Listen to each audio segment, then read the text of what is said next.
It's the Landscaping Show from Fix Radio, the Builders Station. Hello and thank you for joining me for another episode.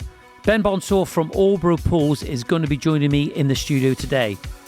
Ben's going to be talking to me about his business and how he develops a product and how that product can be used in your business. Enjoy the show. Fix Radio. Time to crack on. Well, Ben Bonsor from Orbro Pools. Orbro Pools, where did the name come from, Orbro? It's the reason that we set the company up. It stands for Ollie Richard Brothers. So we set the company up in memory of our brother that took his own life. Oh, sorry to hear that. So I started off as a packaging designer. My brother did a landscape apprenticeship. And what was your brother's name, sorry? Ollie. Ollie, how old is he? He's 2 years younger than me, 45. 45. Yeah, so he was doing a landscape apprenticeship. I was doing design. We put the two together in my brother Richard's name, and then... That's a bit of a start to a show, isn't it? Yeah, sort of... We never used to talk about it, to be honest, but it's sort of what gets us out of bed every day, and it's what the culture of the business is built around. You know, the quality of work is done in his name. So it's... Well, I hope you're going to do your brother proud today, hopefully. Ben. So, look, listen, without any further ado, tell us a little bit the history. You've told us about the name, and we'll probably get back on that somewhere because that's fascinating, and I'd like to know more about that, just how to respect your brother. But tell us about the history of Orbro and how you started, the journey. Tell us. So after we sort of teamed up, we actually both worked for... What year was this then? 1998. Right, okay.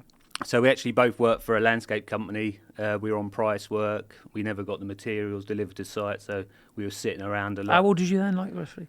I was 20, well, I'm 47 now, so 22. 22. Yeah. Young lads. Yeah, young. Yeah.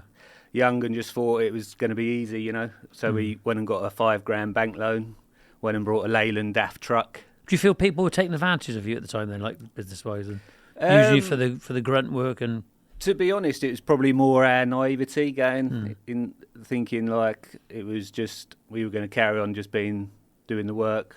Do you know what, this always happens that I hear now we've got like some questions that we read off, and I want to know about that journey, how you started. But you know, obviously there's that moment where you have that epiphany where you decide, let's do it for ourselves, I suppose.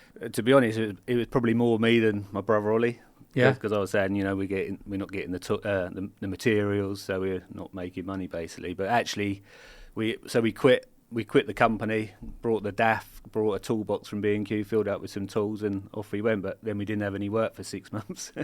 Like that, was it? Yeah, so then we started doing hedge cutting, things like that. Did you advertise quick then, sort of, let's get ourselves going? No, because we'd never run a business. We didn't have the first clue about running a business at that. You know, it was all new. And that was the landscape business then at the time, yeah? Yeah, so we set it up as Orbro Landscapes.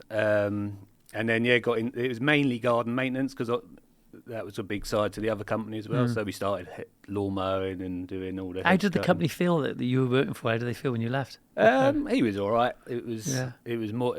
I'd only been there a year, so it was just more Ollie. You know, he'd been there a few years, so he was a good member to lose. You know, hard working. So yeah. So it was just the two of you then? Yeah, just the two of us. And how long did that model go on for? How long was you? Well, at the time we'd get sort of mates in to as labourers, and sort of we didn't really employ anyone. And then we employed, after about a year, we employed our first person. So in that time, I was doing a landscape design course. So I went back to college in the evenings. Whereabouts? Nescott in Surrey. Okay, yeah. So just to sort of get a background. Enjoy it? Yeah, because obviously design is what I like doing. But I think one design on a package or in a garden is very similar the way things are placed and moved. You've just got to be knowledgeable about the plants. I'll tell you what, mate, I'm sat here now, right, and I got all these questions I want to ask you, and I know that the audience is going to say, push him on this, push him on that, you know. So, and going back to that, how long was you and your brother working with each other until, you know, things went bad? Or what on the... But in the landscaping, like, you know, how long were you working together? Me and Ollie. Yeah. We've worked together. What with the other company? Yeah. Sorry. Yeah. Only a year. Only a year, just a year. 1 year, yeah. So, but Ollie had been there 3 years. Right. Okay. Doing his apprenticeship. So yeah, we had between us 4 years experience when we packed it up and went on our own. Yeah, So we got something in common. We've been digging holes all our life, haven't we? basically. Yeah. Do you think businesses dig themselves into an hole sometimes? Are we digging into the hole or are we digging out the hole? I think everyone thinks running a business is going to be rosy, don't they? Why do you think they think that? They think that the money, don't they? They do, yeah. They think their boss is making more money. You're doing all the work for them. Yeah. And you're just getting treated like, like a slave. But I think the big thing for us was we didn't know what goes on behind the scenes. The quoting, the accounting, everything else. We'll get onto that later. Yeah. We'll get onto that later. So you've done. You're in the landscaping. You're doing your maintenance. Did you get into the more hard landscape then at that point? Yeah, So like Ollie had always done it through them first 3 years, laying patios, doing fencing. So he had the knowledge. I basically became Ollie's labourer. That's what I always say that. So I left my design world and just became Ollie's labourer. But our dad was a structural engineer. Right. Did he help out with stuff? Yeah. So our dad sort of. What's his name? What's your dad's name? Paul. He passed away recently. Paul. So Paul, yeah. But he used to design nuclear power stations and things like that. So we had him for that side of construction as well to fall back on. But a lot of it Ollie had learnt at college and got a qualification. When you look back at some of the advice that your dad gave you at that time, do you realise how important it was now? Now we do, yeah. Yeah, you didn't realise at the time how important that was, that knowledge. He's the most honest man you'd ever meet, And I think that's a major thing in all straight business. talker? Yeah, straight talk, fair. But I think that's the one big key in any business is honesty. Do you remember any particular jobs he gave you advice on when you look back over the years, Well, actually, on the work now, he's built as a whole around the product we use, but he's built as a whole system for structural strength on it. So it's invaluable, really. Yeah, and so having that first-hand knowledge available, that experience, that expert, not a lot of companies have that, do they? No, and a lot of companies won't give you that information either. You've got to be taught, haven't you, by someone. Let's go back now. So you're landscaping, you're doing this work, you're progressing, things are getting better. Yeah. Were they getting better? Were they getting good? Was it going at the pace you wanted to go at? We were sort of all right. Obviously the money. You're chasing the money, aren't you? At the end of that, especially at that age, we were. And now it's not about chasing the dollar, is it? No, it's important. It's you need money, and obviously, it depends on your end goal, doesn't it? What that is, but it's more about sort of like I go back to our brother. It's more about creating more of a legacy and a name in a industry, So. That's sort of my leaving something that you've done. I believe so. Yeah. Do you drive around now and remember jobs that you've done in the past and think we did that? Still do it. Yeah, they always say that, don't they? Yeah. Driveways that haven't sunk because we do them the way we do. So you've done some of the driveways as well. We did it. Oh yeah, we did driveways to full. We've done quite a few different varieties of jobs. Yeah. So landscaping, just like every other Tom, Dick, and Harry, then. The pool thing come along. How did you get involved in the pools? So we were doing a landscaping job, and next door we had actually teamed up with a garden designer by this point, a guy called Phil Reed, and he was doing some real high-end jobs up in London. So we were building 2-tiered gardens with basement gardens and garages that cars that go down underground. So like big high-end jobs.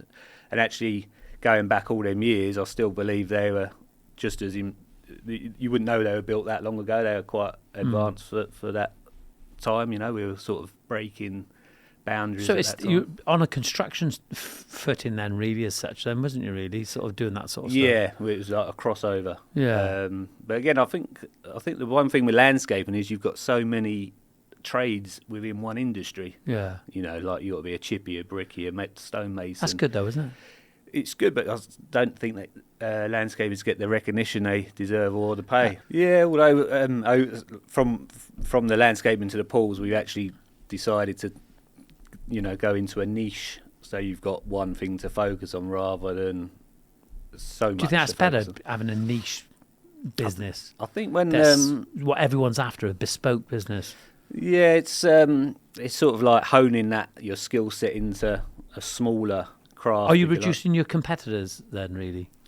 Definitely, yeah. That's one thing with landscape is there's a lot of people doing it, isn't there? And I've noticed a lot come out in the summer. We used to notice, and then a lot disappear in the winter. Yeah, that's the thing about the industry. It comes and goes, and as a result of that, it gives it a bad name in some respects, doesn't it? Like, And I think the other thing with personally, I think with the landscaping is that because people do it as a hobby, people will do gardening or have a crack at a bit of decking in their in their spare time. Lay a few slabs. It almost takes away the skill of the landscapers, I think. It does. I think it readily sort of reduces the value of a landscaper. Like pools, how did you get into the pools then? What happened? Yeah, with this Richard Reed, was it? Phil Reed, yeah. Phil Reed. So he used to ski with a guy called Pete Taylor, who'd been building swimming pools with his dad. And he used to work at Shepperton Film Studio, worked on all the James Bond sets, and he'd set up all the filtration for the models, because they were insured and all this. So he got us in to build a swimming pool. So in a studio or? No, in someone's garden. So we were going to do the landscaping, and he said, "Why don't you build a pool shell for us?" I bet a lot of people say to you that who's going to be building pools in this country? Yeah, all the time. Yeah. What a waste of money, they say. Are they? I don't think so. No, I think you've got to have somebody to run the heat in them, haven't you? Well, that's changed a lot as well. It's a myth. It's a myth that it costs that much if they're designed right. But we built this pool. We said, we'll have a crack. We put concrete bases in. We built walls. We thought it was going to be block work, like 9-inch hollows. And then a new system turned up that no one had seen in the UK. And the French came over. Was it lightweight? Yeah, it's a lightweight polypropylene system, 3.5 kg a block. Right. So it's equivalent of one block is like lifting 50 kg of concrete blocks. So how long would you doing the traditional pools and then moving on to this? About 3 years.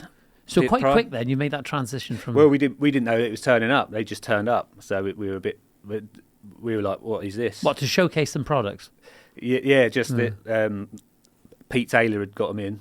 Phil said that we'd use them, and then sort of that's why we end up building swimming pools. So give us the dimensions. Let's have a little look. Try to imagine what it looks like. What's the size of these blocks?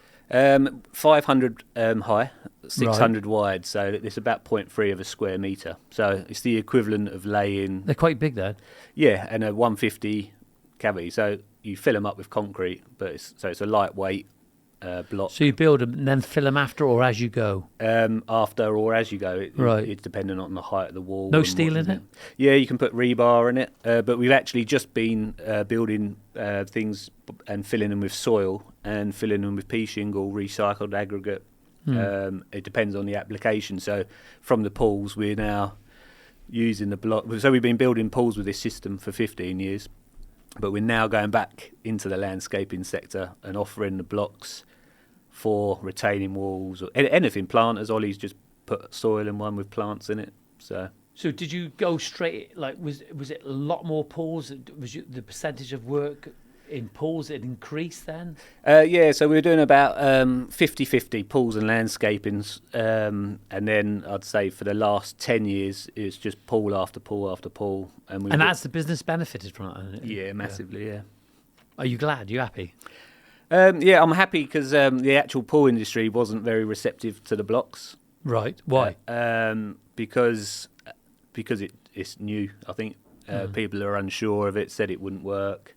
And I think you get that with a lot of new products. You get the people saying it doesn't work. And I think the in-laws felt that about me. I was new.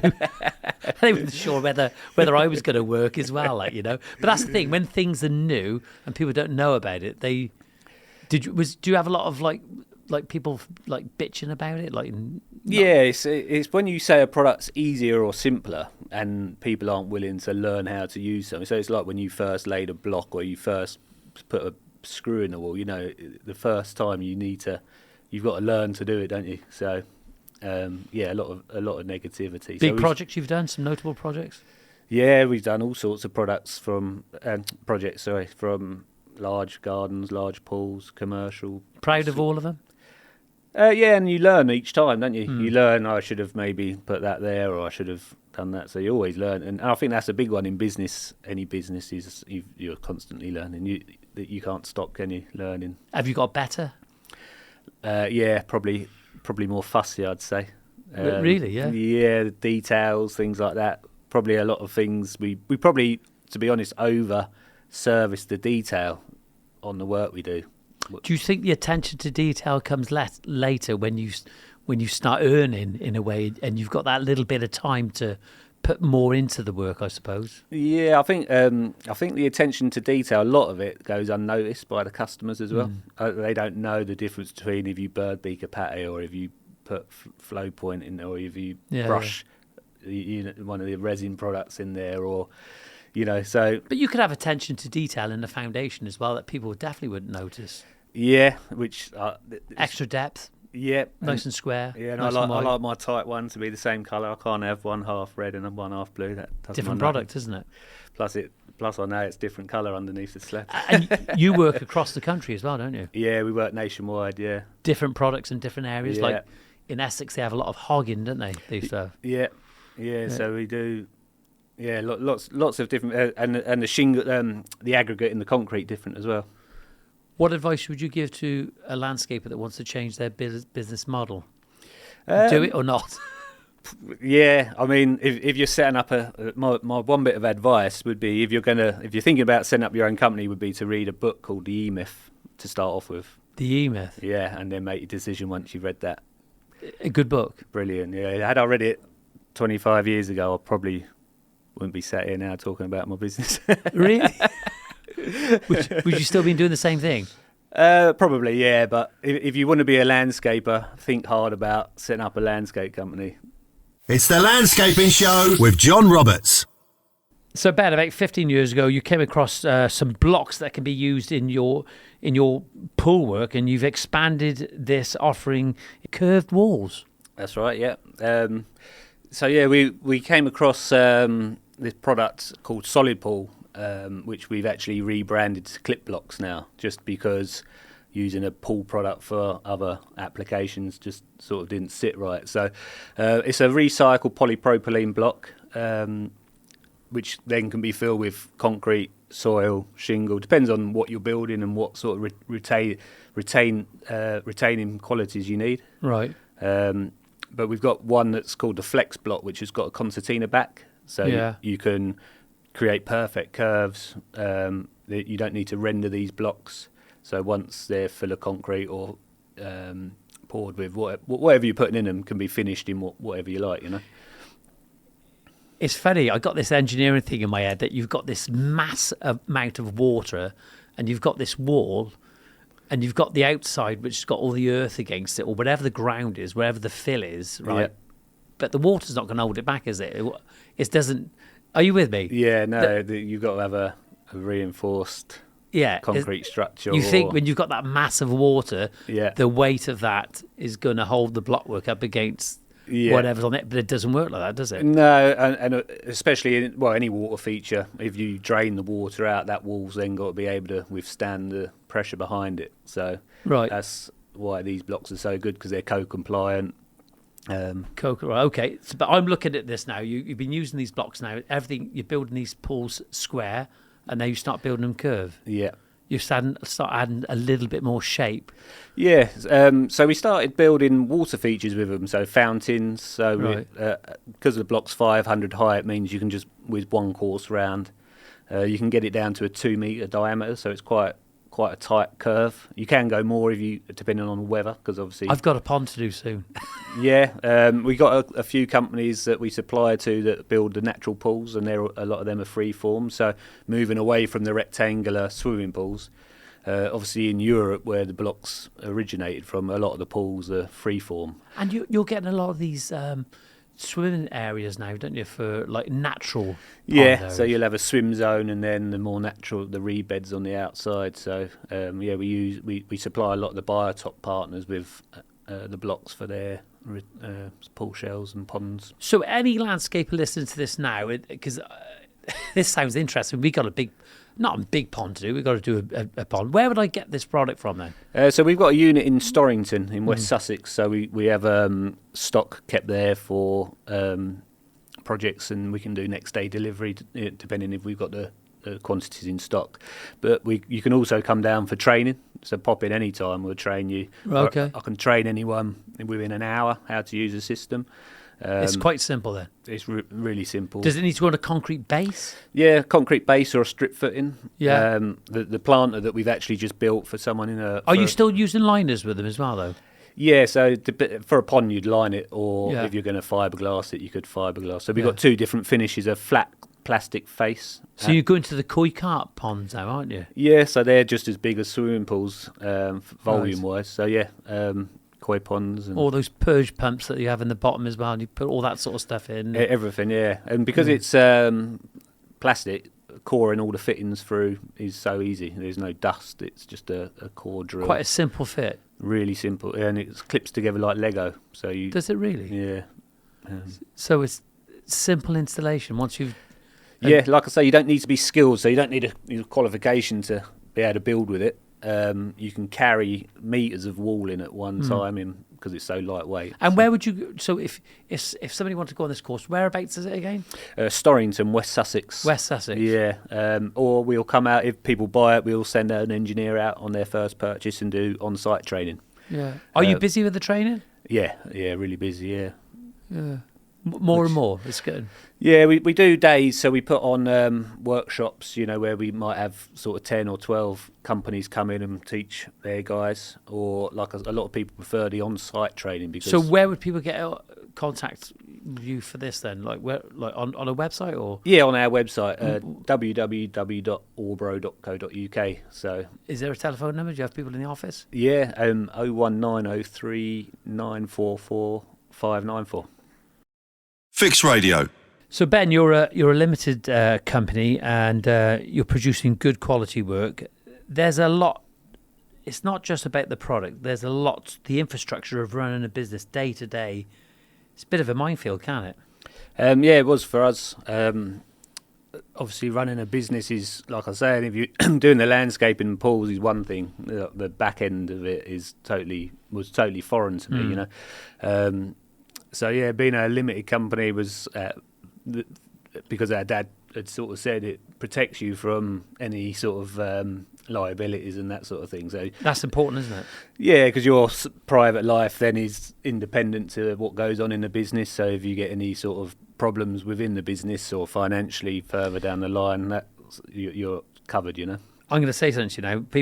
I've heard people say on a regular basis that the only reason people go limited companies is just to protect themselves. And I think, yeah, of course it is to protect yourself, because it's not that they have this perception that you're going to be bumping somebody else.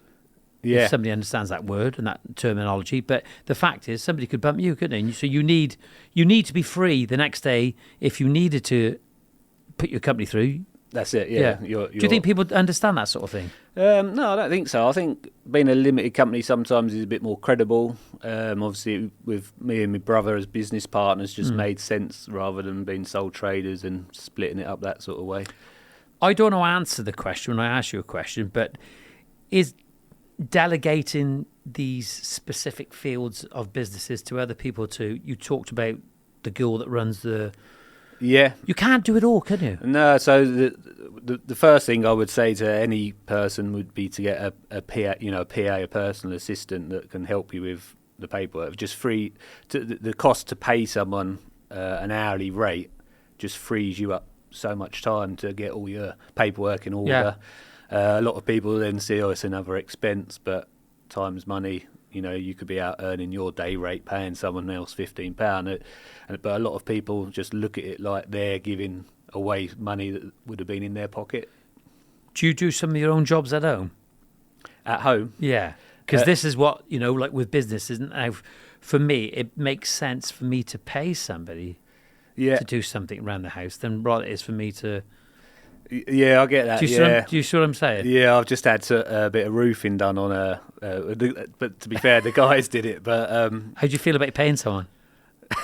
Yeah, it makes sense, doesn't it? Yeah, it's like I had a front door fitted, which I did it myself the first time, and then I had to shoulder barge it, and then we got the pros in to do it, and Yeah. saves you up a weekend that you can spend with your family. You know what I mean, that's the important Do you stuff, think isn't it? people like in business, like starting business, they're stuck in the mud about how to think about business? Like we said, Yeah. it's more cost effective to delegate. Yeah, and to be frank, I was exactly the same. You think, oh, it's cheaper if I do it myself, but then by doing that, it stops you from being able to do things that are probably more important Yeah, with absolutely. your family and that. But we didn't understand that until we actually had some coaching, business coaching. Business coaching, because you mentioned the book. Recently. Yeah, so the book recommendations, just having someone, a lot of people sort of shirk at the business coaching, but it's probably the best thing we ever did as for running a business. How often do you have the coaching, and how does it happen? Every hour? The first lot of coaching we had, it was a weekly call every week for an hour, or yeah, an hour, and that was on the phone. Yeah, yeah, and that was in a group, so that was with other landscapers. yeah. That was brilliant. But Has then, it helped? yeah, there was so much information. Though we then stopped doing that for a year and implemented everything. And then after that, we have one-to-one coaching now, actually with Chris Cook, who's a former Olympic gold medalist swimmer, and he's actually coaching the England swimming team for this year's Olympics.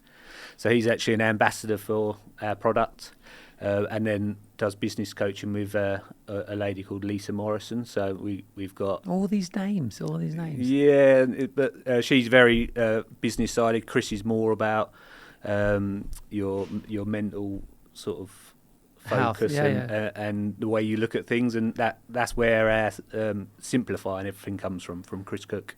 The whole process can be overwhelming. How do you you have to put these things in place. Do you have to have a schedule, a time schedule? How do you, because even just talking about it, when somebody talks about the things that we should do, because it's like making a priority list, isn't it? You make that priority list. Yeah.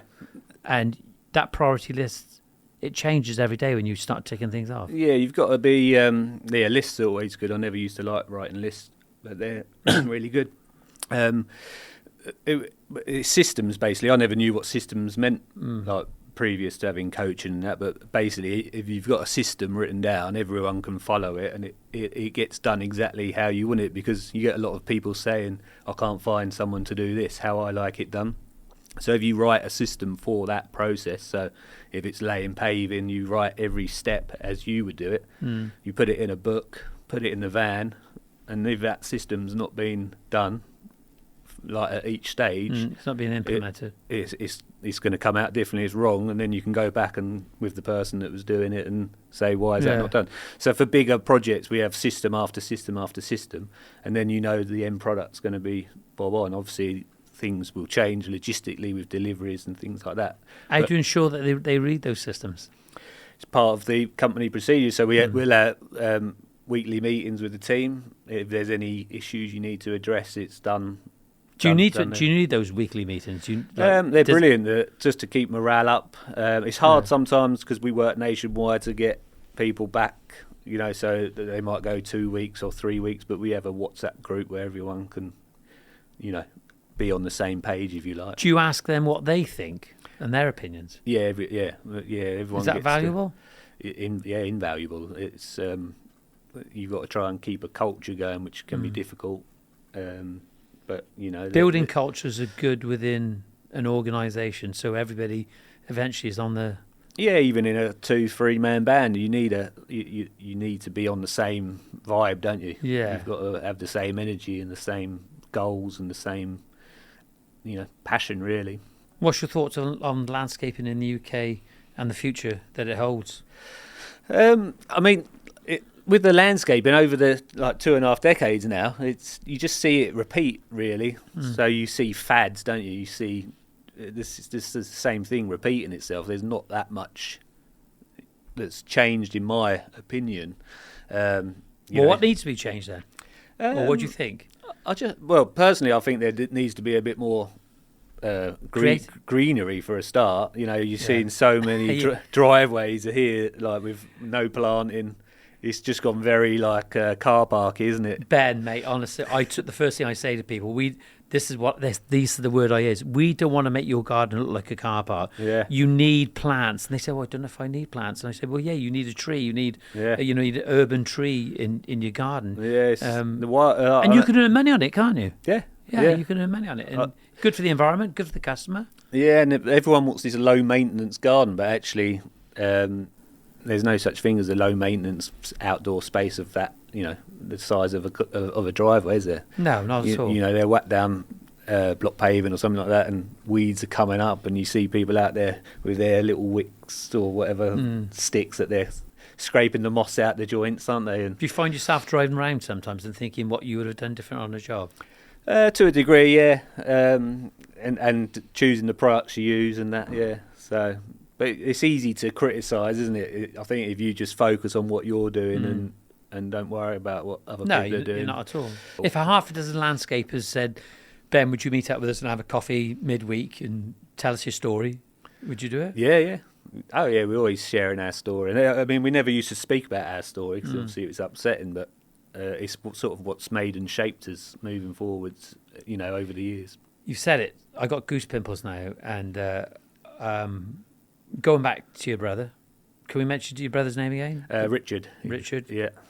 What would he say now, what you've done? I think he'd be sort of impressed. He was a bit more of a businessman, to be honest, than us. He was selling Coke cans in his school locker, Yeah. at lunch. Was he really? Yeah.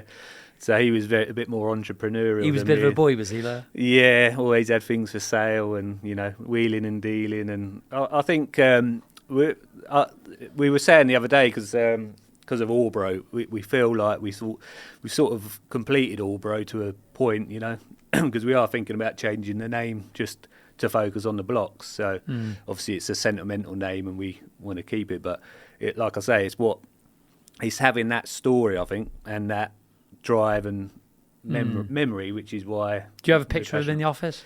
No, at home we got pictures and that. Yeah. But maybe we should, to be fair. But yeah, because he was part of that creation, wasn't he? Really? Yeah. Without his vision. I mean, back then as well, what he was sort of like his dream was to create high-end luxury gardens for people, Which what would you think he'd say to if he thought he was doing something wrong? How would he say it? He'd probably whack us. Was he older, one? Was he the older? He was older than me. Yeah, he was a year older than me. So, and then we've got an older brother, Jez, he's joined the company now as well. Right. So he was a paramedic, but he's now he does on site and in the office work. So. Well, look, it's been absolutely fascinating. If people were looking for you, whether they were a consumer or a contractor, where you're on social media? Yeah, we've got an Instagram page, the Orbro team. Right, okay. And then obviously Facebook, there's a page, but then you can find us online at www. Can you spell Orbro? Like just ORBRO. Orbro.co.uk. Yeah, we've had Albro, every name you can think apart from Orbro over the years. So, look, what's the journey? Where's it going to go? Is it going to get bigger and better, or what? Yeah, the blocks, I believe, are going to be. They're going to dominate the block market. It's going to be a go-to. It's just like I say, either in the landscaping sector, pool industry, construction, or if not, I think the DIY industry will get onto it because it is that simple that anyone can use it. Right. Listen, Ben, thanks very much for joining us at Fix Radio today on the Landscaping Show, and hopefully we'll see you again. Thank you. The Builders Station, Fix Radio. Please leave me a review and subscribe to the podcast so that you don't miss each new episode every fortnight. You can find me on my socials, Greentop Landscapes, on Instagram, Facebook and YouTube. Thanks for listening.